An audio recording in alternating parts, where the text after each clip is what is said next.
কিছুক্ষণ আগেই আপনাদের জানিয়েছিলাম ভয়াবহ একটি চুরির ঘটনা, আর চুরি বলা ভুল হবে, এটি ডাকাতির ঘটনা। তাও কোথায় না, সোনার দোকানে ডাকাতি।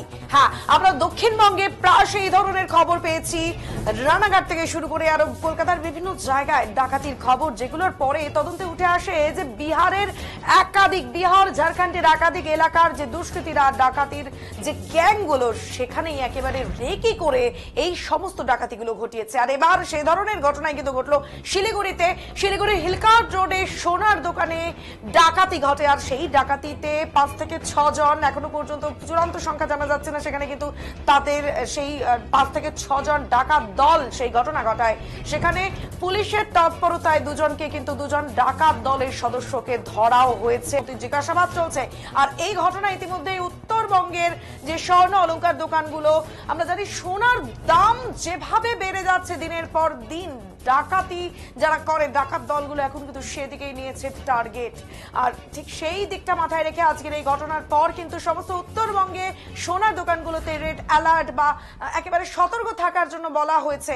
অন্যদিকে শিলিগুড়ির হিলকার্ট রোডে সোনার দোকানে ডাকাতির ঘটনায় এবার নাকা চেকিং জলপাইগুড়িতে, কারণ যে গাড়ি বা যে ভেহিকেলে ইতিমধ্যে একটি মোটরসাইকেল, ডাকাত দলের 2 জন সদস্যকে আটক করেছে শিলিগুড়ি মেট্রোপলিটন পুলিশ।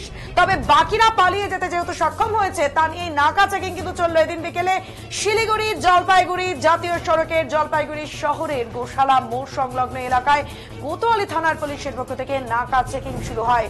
শিলিগুড়ি থেকে আসা সমস্ত বাস দাঁড় করিয়ে বাসে উঠে ব্যাগপত্র তল্লাশি শুরু হয়েছে পুলিশের পক্ষ থেকে। পাশাপাশি ছোট গাড়ি, বাইক দাঁড় করিয়েও জিজ্ঞাসাবাদ এবং তল্লাশি করা হয়েছে। আর উল্লেখ্য, এদিন হিলকার্ট রোডের একটি সোনার দোকানে 6 থেকে 7 জন ক্রেতা সেজে ঢুকে পড়ে। এরপর সেখানে দোকানে থাকা স্টাফদের আগ্নেয়াস্ত্র দেখিয়ে সকলের হাত বেঁধে দোকানে থাকা সমস্ত সোনার জিনিসপত্র নিয়ে চম্পট দেয়। ঘটনার খবর পেয়ে তড়িঘড়ি ঘটনাস্থলে আসে শিলিগুড়ি মেট্রোপলিটন পুলিশের উচ্চপদস্থ আধিকারিকরা। এরপরেই শিলিগুড়ি থেকে বাইরে যাওয়ার সময় রাস্তায় বসানো হয় নাকা তল্লাশি।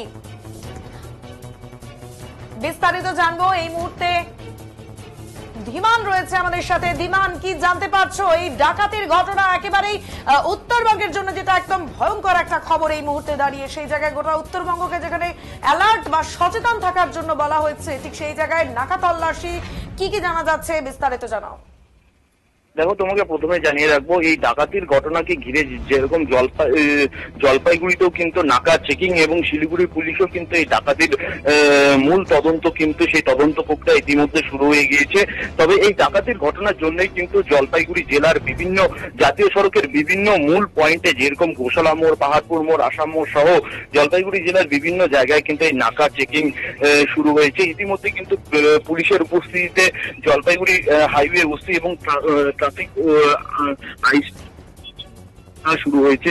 জলপাইগুড়ি গোশালা মোড়ে প্রত্যেকটি গাড়ি আটক করে কিন্তু তারা জিজ্ঞাসাবাদ থেকে শুরু করে বাসে উঠে কিন্তু চেকিং এবং গাড়ির ডিক্কি খুলে চেকিং, এবং যাদেরকেই সন্দেহ হচ্ছে তাদেরকেই কিন্তু জিজ্ঞাসাবাদ করছে জলপাইগুড়ি সদর ট্রাফিক পুলিশ। এই চেকিং কিন্তু বিকেল থেকেই শুরু হয়ে গেছে এবং রাতের দিকেও চেকিং একটা হওয়ার কথা, কিন্তু সেই পুলিশ সূত্রে যেটা জানা যাচ্ছে। তবে জেলা পুলিশ কিন্তু, জলপাইগুড়ি জেলা পুলিশ ইতিমধ্যে কিন্তু এই ডাকাতির ঘটনার জন্য কিন্তু তৎপর হয়েছে। একদমই, আমরা কয়েকদিন আগেই দেখেছিলাম ময়নাগুড়িতে রীতিমতো এটিএম ডাকাতি, মানে এটিএম এর টাকাও এখন সুরক্ষিত নয়। আর ঠিক এই ঘটনাতে কি সামনে এসেছে এবং এই ঘটনার সাথে এই যে এই ধরনের বড় বড় ডাকাতিগুলোর কি ধরনের সম্পর্ক থাকতে পারে, বা গ্যাংগুলো কি আদতে একই, কি জানতে পারছো ধীমান, জানাও। দেখো, একদমই তাই। এই এটিএম ঘটনার পরেই কিন্তু জলপাইগুড়ি জেলা পুলিশ কিন্তু বেশ কয়েকজনকে গ্রেপ্তার করেছে। তবে এই এটিএম কাণ্ডের তদন্ত কিন্তু ইতিমধ্যে শুরু হয়ে গিয়েছে এবং সেই তদন্ত কিন্তু এখনো চলছে। তবে শিলিগুড়িতেও কিন্তু এরকম একটা কিছুদিন আগে যে এটিএম লুট, সেই এটিএম লুট কিন্তু আমরা লক্ষ্য করলাম। তবে জলপাইগুড়ি শিলিগুড়ির মধ্যে যে ঘটনাগুলি ঘটে যাচ্ছে, তবে ইতিমধ্যে কিন্তু যে পুলিশের যে তৎপরতা, সেই তৎপরতা কিন্তু ভালোভাবে লক্ষ্য করা যাচ্ছে। একদমই, ধন্যবাদ তোমাকে। শুনলেন সোনার দোকানে ডাকাতির ঘটনা। এবার নাকা চেকিং। জলপাইগুড়িতে শিলিগুড়ি থেকে আসা সমস্ত ধরনের গাড়িগুলোকে চেকিং করা হচ্ছে, কারণ আমরা জানি এই যে নাকা চেকিং রীতিমতো ট্রে থেকে শুরু করে যেখানে যেখানে সোনা ছিল, অর্থাৎ কয়েক কোটি টাকার সোনা মনে করা হচ্ছে সেই দোকান থেকে বা সেই জুয়েলারি শপ থেকে চুরি বা ডাকাতি করা হয়েছে। ঘটনায় দুজনকে গ্রেপ্তার করলেও বাকিরা কিন্তু পালিয়ে যেতে সক্ষম। তাই বাকিদের এই মুহূর্তে ধরাটা যেমন খুব গুরুত্বপূর্ণ, সেই সমস্ত সোনা উদ্ধারও খুব গুরুত্বপূর্ণ, কারণ শিলিগুড়ির কাছেই কিন্তু বিভিন্ন আন্তর্জাতিক বর্ডার গুলো রয়েছে। একবার সেই সোনাগুলো পাচার হয়ে গেলে সেগুলো কিন্তু পরবর্তীতে ধরা একটু টাফই হয়ে যাবে। ফলে সতর্ক রয়েছে পুলিশ। পুলিশের ভূমিকাকে এই মুহূর্তে দাঁড়িয়ে শিলিগুড়িতেও বিজেপি বিধায়ক শঙ্কর ঘোষ পর্যন্ত কিন্তু বলছেন না যে পুলিশ কাজ করছে, এই মুহূর্তে কাজ করুক। শিলিগুড়ির বিরোধী দলনেতা বা বিজেপির বিধায়ক হয়েও তিনি কিন্তু আজ এই মন্তব্য করেছেন। এবং এই মুহূর্তে দাঁড়িয়ে সমস্ত সোনার দোকানগুলোকে অ্যালার্ট জারি করা হয়েছে। শুধু সোনার দোকান বললে ভুল হবে, যেমনটা আমাদের প্রতিনিধি জানালেন কয়েকদিন আগে ময়নাগুড়িতে এবং জাস্ট কয়েকদিন আগে শিলিগুড়িতেও একই ধরনের ঘটনা। রাতের অন্ধকারে অর্থাৎ 2:30 থেকে 3টের সময় রীতিমতো এটিএম এর ভেতরে ঢুকে ডাকাতি, এটিএম এর ভেতরে ঢুকে আধুনিক সমস্ত সরঞ্জাম দিয়ে তাদের এটিএম গুলো খুলে সেখান থেকে কিন্তু টাকা প্রায় জানা যাচ্ছিল যে 10 থেকে 15 লক্ষের মধ্যে টাকা লুট করে নিয়েছে। এবং তারপর এটিএম রীতিমতো আগুন ধরিয়ে দিয়ে চম্পট দিয়েছে ডাকাতের দল। তাদেরও কিন্তু এখনো পর্যন্ত কোনো পাত্তা পাওয়া যায়নি।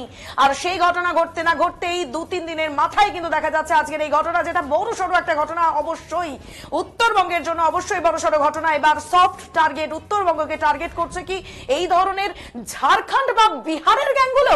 বিহার কিন্তু অনেকটাই কাছে, বিশেষত শিলিগুড়ির।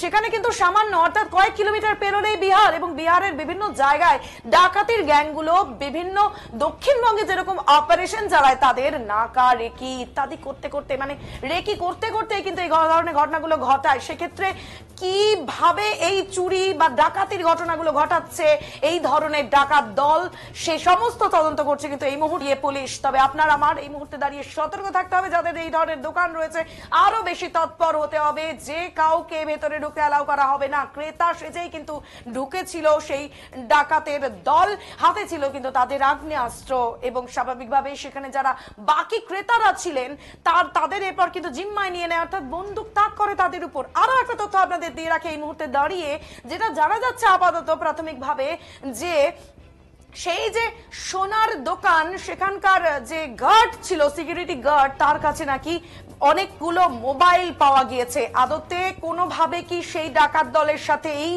সাধারণ একজন সিকিউরিটি সেখানকার সোনার দোকানে তার কি কোনো ধরনের কোনো লিঙ্ক ছিল?